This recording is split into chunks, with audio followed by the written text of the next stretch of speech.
Good morning everyone আৰু যেহেতু ঠাণ্ডা পৰিছে সোয়েটাৰ লগাই দিলো দেই আৰু মই বহি আছো এতিয়া ওয়াৰ্কআউট সেশনত যেহেতু আমাৰ ঘৰৰ পৰা এক্সাৰসাইজ ষ্টাৰ্ট হয় যিসকলে বেলি ফেট লছ কৰি আছে বা বডিত মাসল গেইন কৰি আছে বা যে হেলদি এক্টিভ লাইফষ্টাইল টা ঘৰৰ পৰা মেইনটেইন কৰিব বিচাৰে সকলোৰে কাৰণে আমাৰ সেশন হয় মৰ্নিং 5:30 আৰু 5:30 সেশনটো এনেকৈ কৰি আছে চাও দেই চাও এনেকৈ আৰু বহুত মানুহ জয়েন হৈছে ঘৰৰ পৰাই কৰি আছে ধুনীয়াকৈ বহুত আছে মেম্বাৰ আৰু তো প্ৰতি মাহত আমি আমাৰ ওয়েট লছ চ্যালেঞ্জ কিছুমান ৰাখো তো সকলোৱে বহুত চেষ্টা কৰে কোনে হাইয়েষ্ট ওয়েট লছ কৰিবলৈ পাৰে কোনে বডিৰ পৰা এক্সট্ৰা বেলি ফেটখিনি বেছিকৈ ইনচেছখিনি লুজ কৰিব পাৰে সেইখিনি কাৰণে অপাৰ চেষ্টা কৰে আৰু চাওক এই ঠাণ্ডাৰ দিন আমিতো কাকো ফিজিকেলি লগ নাপাওঁ তাৰ পিছত যোনে যতে আছে যেনেকৈ আছে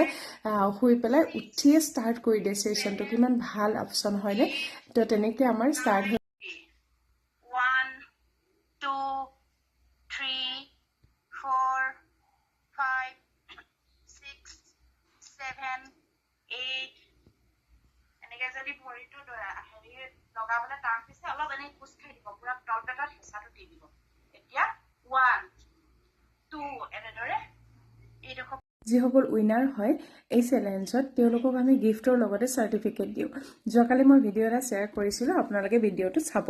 তাৰ পিছত হল কথাটো যেহেতু ঘৰৰ পৰা সকলোৱে ষ্টাৰ্ট কৰে কেনেকৈ ইমান ইনস্পায়াৰ হয় একচুয়ালি আমি এজ এ পাৰ্সোনাল কোচ বহুতখিনি সাপোৰ্ট কৰি তেওঁলোকৰ লগত পুৰা কানেক্ট হৈ থাকো যাৰ ফলত বহুত এনাৰ্জেটিক্যালি গোটেই বস্তুখিনি গোটেই সিস্টেমটো ধুনীয়াকৈ ফলো কৰে আৰু বহুতে আমাৰ যেহেতু মৰ্নিং সেশনটো 5:30 ত হয় বহুতে 5:30 আগতো এক্সাৰসাইজ কৰি উঠে কিয়নো 5:30 টো কিছুমানৰ লেট হৈ যায় ল'ৰা ছোৱালী পঠিয়াবলগীয়া থাকে নিজে সোনকাল অফিস যাব লাগে ডিউটি যাব লাগে তো তেনেকৈ বাকি যিসকলে পাৰে 5:30 ত কৰে আৰু যিসকলে মৰ্নিংত পসিবল নহয় টাইমৰ খুব অভাৱ তেওঁলোকে ইভিনিং সেশন কৰে ইভিনিংৰ এটা সেশন হয় হেতু 6:30 ত হয় তো ঘৰৰ পৰাই যদি আপুনিও বিচাৰে আপোনাৰ নিজৰ টাইমত ষ্টাৰ্ট কৰিবলৈ তেতিয়াহলে মোৰ লগত কন্টেক্ট কৰিব পাৰে মোৰ WhatsApp নম্বৰত খুব ধুনীয়া এটা ৰিজাল্ট আপোনালোকে ঘৰৰ পৰাই পাব আৰু মোৰ ফেসবুক প্ৰফাইলটো ধুনীয়াকৈ ভিজিট কৰিব যিকোনো বস্তু যেতিয়া ষ্টাৰ্ট কৰিব তাক যদি আপুনি ধুনীয়া এটা ৰিজাল্ট ল'ব লাগে তো তাৰ কাৰণে আপুনি আপোনাৰ ফালৰ পৰা কিছুমান চেষ্টা লাগিব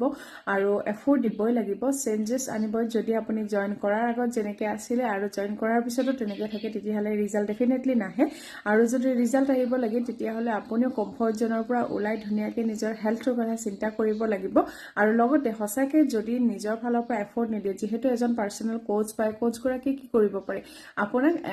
মানে কি আৰু মোটিভেট কৰিব পাৰে ইনস্পায়াৰ কৰিব পাৰে সাপোৰ্ট দিব পাৰে আৰু বাকি সম্পূৰ্ণ ডিপেন্ড কৰিব আপুনি কিমানখিনি ফলো আপ কৰিছে কোচৰ গাইডলাইনখিনি